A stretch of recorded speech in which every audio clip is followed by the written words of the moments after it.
Olá, cursistas, sejam muito bem-vindos. É um prazer estar aqui novamente com vocês. Continuaremos dando continuidade à nossa disciplina Fundamentos e Metodologia da Geografia nos anos iniciais Ensino Fundamental.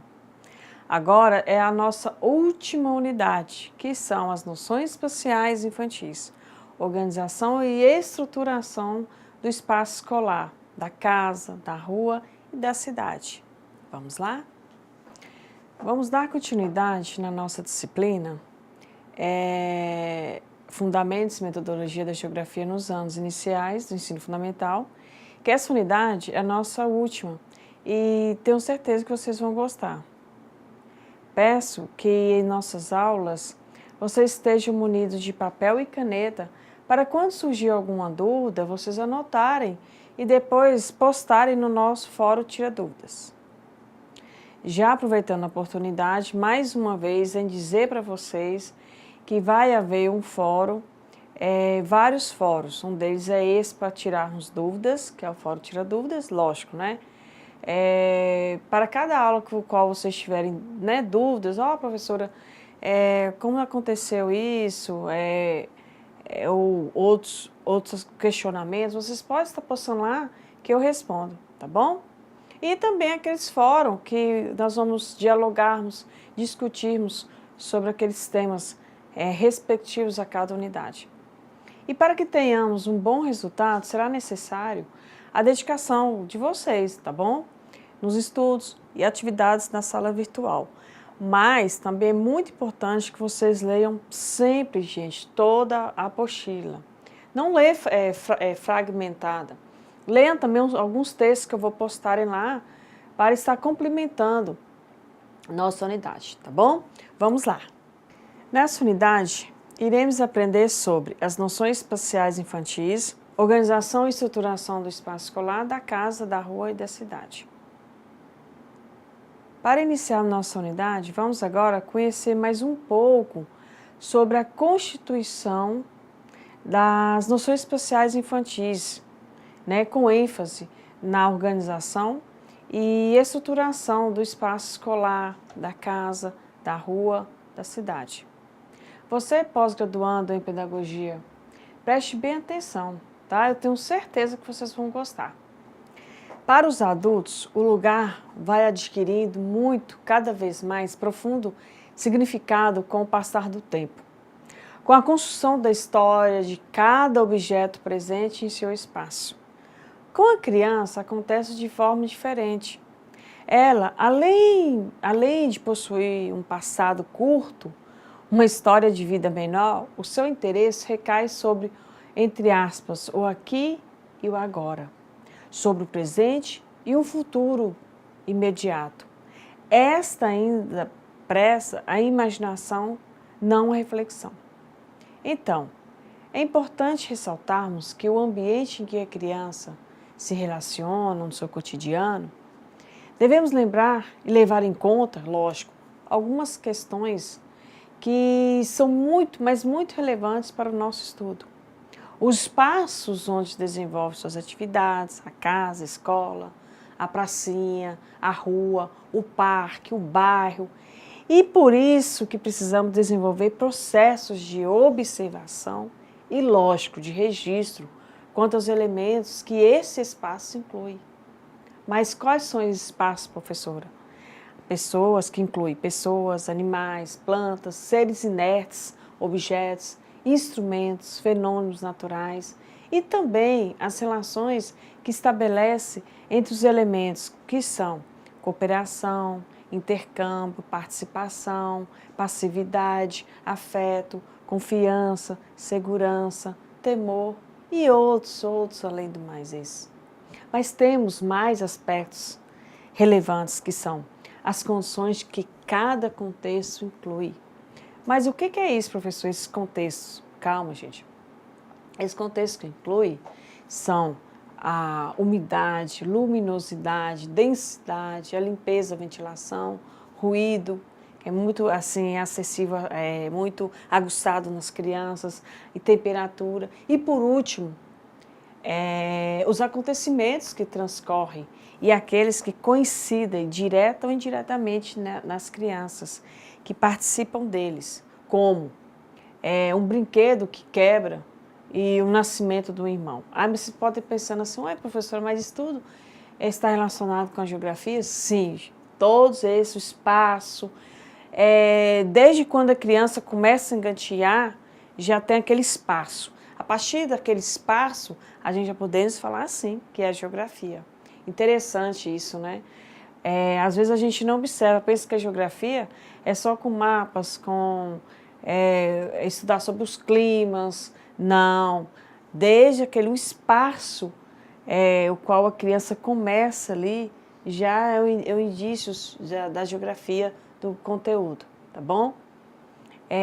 Eu tenho certeza, lógico, que vocês estão gostando em saber esse mundo da criança com a geografia. Vamos dar continuidade à nossa disciplina, tá bom? De acordo com Guimarães, no ano de 2002, página 103, a criança bem pequena, o seu espaço é bastante reduzido, o berço e imediações. À medida que se iniciam outras atividades corporais, como rastejar, engatinhar, andar, ela vai aos poucos construindo novas modalidades ampliadas do espaço, com a utilização dos órgãos dos sentidos. Neste momento, a presença do adulto é de extrema importância, pois irá favorecer o reconhecimento de outros espaços pela criança, sendo que o espaço da criança é o espaço do adulto. Então, vocês estão podendo observar que quando a criança é pequena, o seu espaço é restrito. Por exemplo, o berço o bebê no berço e as mediações ao redor dela em que está. A partir que esse bebê começa a rastejar, a engatinhar e a andar, os mesmos vão construindo novas ampliadas de espaço. Novos espaços. Estão entendendo, pós-graduandos? Como é importante estudarmos esse espaço, a partir desse espaço que a criança começa, até numa cartografia, até nos estudos dos climas, do meio ambiente, como é importante, que faz parte também da nossa geografia. É muito interessante isso. Agora vocês vão ver, mas o que diz Piaget e Alder sobre esses espaços, né? O que ele diz sobre isso? Com base nos estudos em Piaget e Alder, em 1993, P20, desenvolve-se tendo como referência os 3 períodos do estágio sensório. Motor, que se estende do nascimento aos inícios da representação, sendo. Então, Piaget e Alder dialogam sobre os 3 períodos do estágio motor do bebê. Mas, primeiramente, é bom ressaltarmos o que seria esse período. Vamos lá. Esse período é o período da vida do ser humano compreendido entre o nascimento e os 2 anos de idade da criança. Interessante isso, né? Então, e as principais aquisições do período sensório-motor destacam-se nada mais do que na construção da noção do eu, né? Do egocentrismo, através da qual a criança diferencia o mundo externo do seu próprio corpo. Agora, falaremos sobre os 3 períodos do estágio sensório. Vamos lá. Primeiro período. Compreenderia 2 estágios, o dos puros reflexos e o das aquisições dos primeiros hábitos. Já o segundo período corresponde ao 3º e 4º estágios do desenvolvimento sensório-motor e são caracterizados pela coordenação da visão da apreensão, consequentemente pela construção de numerosos esquemas de manipulação controlados visualmente. Então, os primeiros estágios falaram sobre o estágio dos reflexos e das aquisições dos primeiros hábitos dos bebês. Depois, já no segundo, falou sobre a coordenação na visão da apreensão. Agora, preste bem atenção no terceiro estágio, tenho certeza que você vai gostar. O terceiro estágio ou terceiro período neste há a liberação das relações dos objetos entre si. Marca o início das coordenações interiorizadas e rápidas e caracterizam o ato completo de inteligência, vê aparecer a imagem mental em prolongamento da imitação diferenciada e os primeiros esboços da representação. Pois bem, o terceiro período, a criança já pode interagir mais com os objetos ao seu redor. Ou seja, ela vai ampliar a sua capacidade de agir, operar sobre o real, os objetos concretos. Ela é muito interessante prestar atenção nisso. Ela já é capaz de relacionar, classificar, comparar objetos, seguindo critérios lógicos e realizar as primeiras operações aritméticas e geométricas. A função simbólica, assim como constituída, torna muito possível a aquisição da sua linguagem.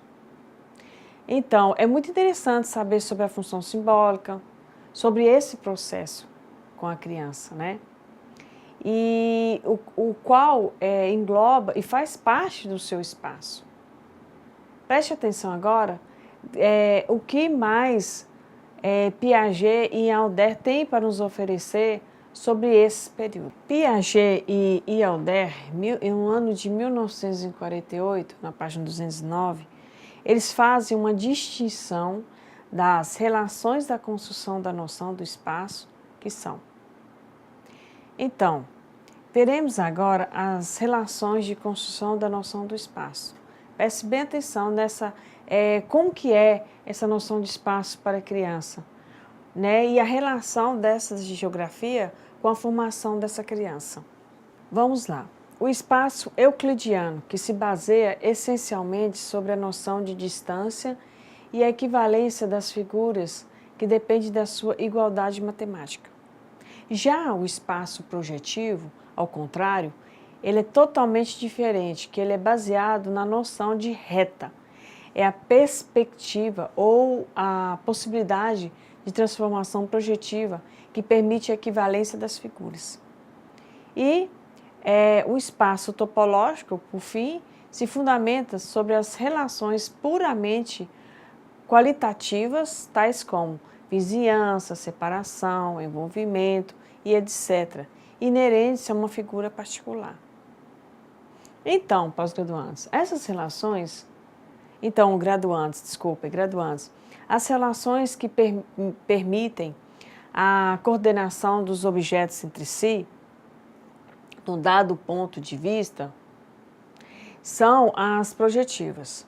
Já, preste bem atenção, aquelas que o espaço acrescenta ao topológico, a necessidade de situar os objetos ou elementos de um mesmo objeto em relação aos outros, é o projetivo, que é diferente do topológico. E, por último, as relações euclidianas, que essas são simultâneas às projetivas e nelas se apoiam. E fazer uma pergunta, vocês estão gostando? Eu acredito que estão, porque é muito conhecimento sobre esse conteúdo, né? É muito amplo também, ele não é fragmentado. Essa importância da geografia nas séries iniciais. Agora, vamos falar sobre a geometria topológica, tá bom? Aguardem um pouco. Geometria topológica. A geometria topológica começa a partir dos 5 anos. O que é isso? É o dentro, fora, ao lado, vizinho e etc. A projetiva, 7 anos, que é o antes, depois, primeiro, segundo, à esquerda, à direita.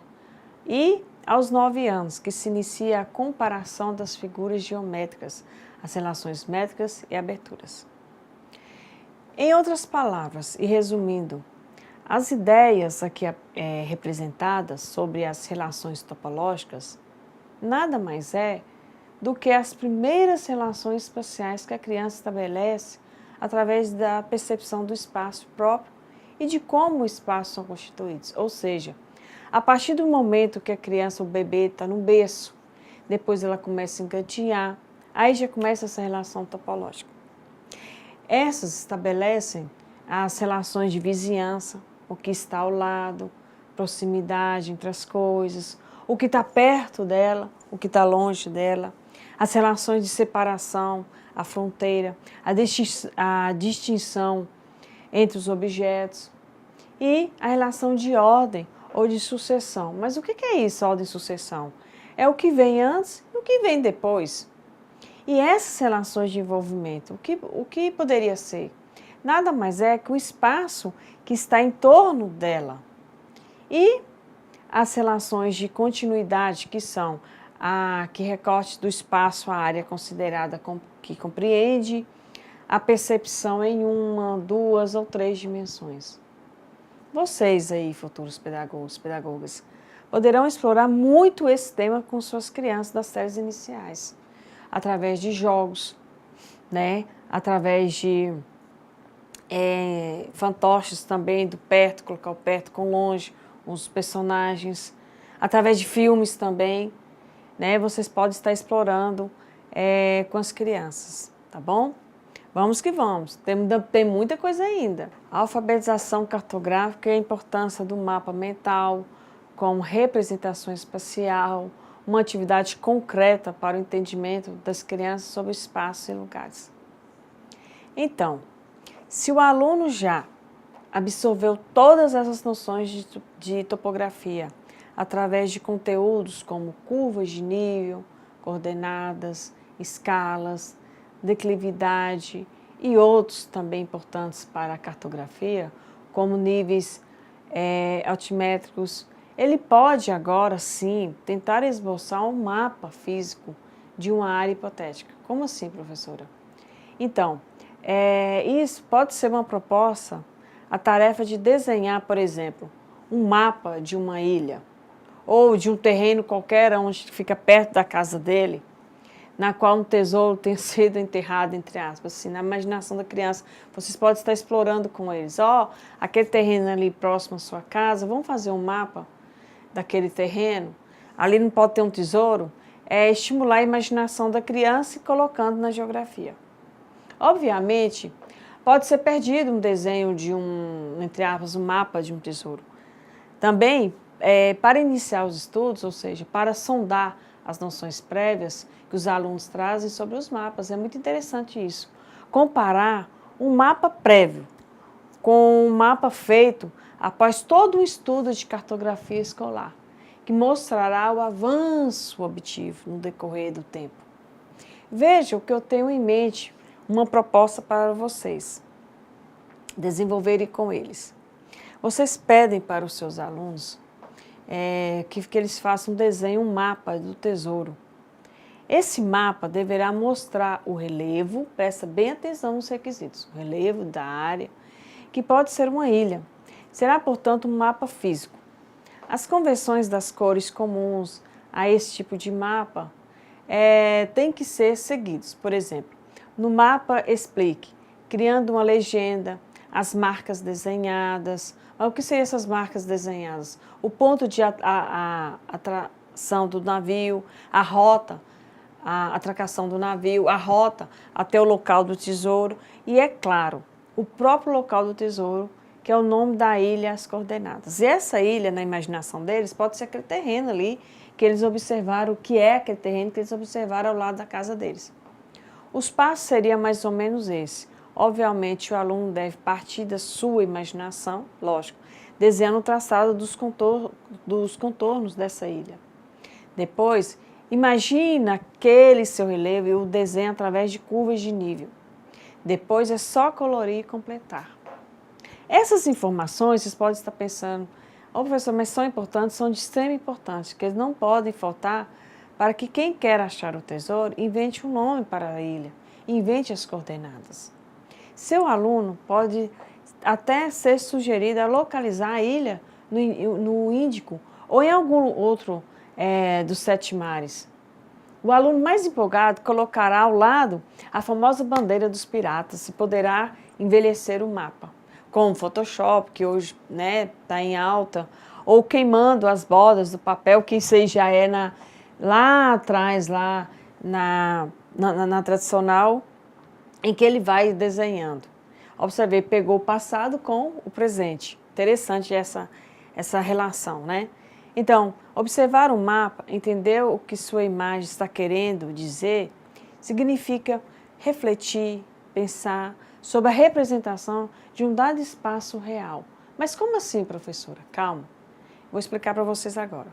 Essa representação, contemporaneamente, no período denominado de informacional, apresenta-se permeada por uma série de elementos técnicos, que são imagens de satélites, software, scanners, telas de computadores, além do homem, do cartógrafo, daquele que irá dar forma à representação espacial também. Mas, no entanto, desde o início da história da humanidade, desde décadas passadas, os homens, mesmo sem ter nenhum aparato técnico para os auxiliar, sempre desenharam seus caminhos e rotas com o material que tinha disponível, seja pigmentos, vegetais, carvão ou até mesmo sangue de animais. É muita coisa, né? A geografia ela é muito ampla, ela é muito... ela pode ser explorada de várias formas, ela pode ser explorada, né? É muito interessante observarmos que uma simples atividade muito pequena de uma observação do mapa ficou amplo desse jeito, né? É muito interessante. Exemplo de um mapa mental. A utilização do mapa mental didaticamente considera os desenhos das crianças menores que representam estruturas para a elaboração do conhecimento sobre determinado assunto a ser trabalhado. O desenho, ele produz o mesmo efeito dos esquemas desenhados pelas crianças maiores, atendendo assim à necessidade do registro para se estabelecer a ligação e a compreensão que tem sobre determinada representação, tais como localização, distância, escala, acima, em cima, embaixo, à frente, esquerda, direita, ponto de vista individual e o ponto de vista, lógico, coletivo. Então, a definição de um mapa mental é bastante simples. Trata-se de um diagrama simplificado que conecta informações em torno de um tema central, em torno de um tema abordado. Você pode entender o mapa mental como uma árvore, cujos galhos, suas ramificações, consiste em informações concisas, claras, que saem de um eixo principal e através deste eixo ela se amplia. É uma ferramenta muito poderosa porque facilita a memorização e o aprendizagem, tanto para a criança, tanto para o adulto também. Ela não é direcionada só para um público infantil, não. Ela também pode ser também para o adulto, também lá nas séries do ensino fundamental, nas séries finais, tá bom? Vamos dar continuidade, preste bem atenção. Mapa mental do ensino da geografia. A utilização do mapa mental no ensino da geografia serve de um registro completo das localidades e regiões, de leituras de legendas, de comparações de informações, de visualizações espaciais de fenômenos tais como hidrografia, relevo, vegetação, população, produção de cultura e de outras inúmeras atividades humanas ali representadas. Destacamos ainda que, através do trabalho com os mapas mentais, principalmente com as crianças, podemos estimular nessas a construção da noção de espaço. Mas qual seria essa noção de espaço? Essa noção de espaço foi o que nós falamos anteriormente. Vamos recapitular um pouco das relações topológicas, que é a vizinhança, a separação, proximidade, exterioridade, interioridade, relação de ordem ou de sucessão, relações de envolvimento, relações de ordem ou de sucessão e, por último, as relações de continuidade. Assim, vocês puderam observar e entender sobre a importância do mapa mental no ensino da geografia. Vamos partir para agora para o outro que é muito interessante também, que é a cartografia, né? Nós falamos do mapa mental, agora nós vamos explicar para vocês, queridos, sobre a cartografia. Vamos lá. A cartografia é um conhecimento que vem se desenvolvendo desde a década passada, desde a pré-história, até a atualidade, até os dias de hoje. Por intermédio dessa linguagem, é possível sintetizar informações, expressar conhecimentos, estudar situações, entre outras coisas, e sempre envolvendo a ideia da produção do espaço, sua organização e distribuição.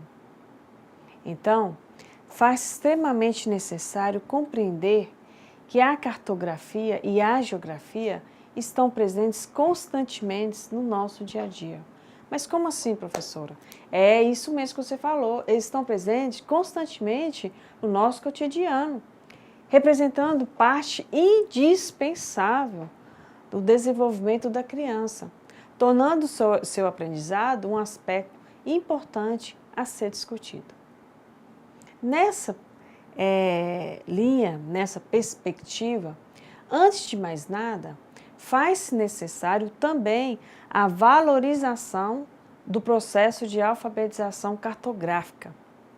Uma alfabetização diferente, porém não menos importante, que é interessante observar isso agora. Segundo Gentili, no ano de 2003, ele fala, não envolve letras, palavras e pontuação, mas linhas, cores e formas. Interessante isso, né? Que ele fala que não envolve letras, nem palavras e pontuações, mas que envolve linhas, cores e formas.